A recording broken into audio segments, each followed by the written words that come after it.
Nakatakda naman pong itayo ng Department of Public Works and Highways ang 139 million peso rainwater harvesting facility sa Busol Forest Reserve. Ayon kay Public Works Engineer Edgardo Enriquez, bahagi ang rainwater harvesting facility project sa kanilang 2016 budget na nasa ilalim ng General Appropriations Act.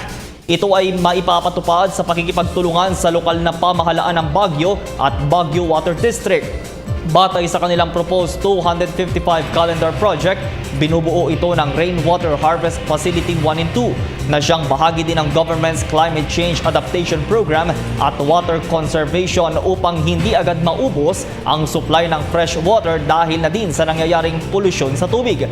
Sa ngayon ay hinihintay pa din daw nila ang ilalabas na tree cutting permit mula sa Department of Environment and Natural Resources bago sila magpalabas ng abiso kung kailan sisimulan ang bidding.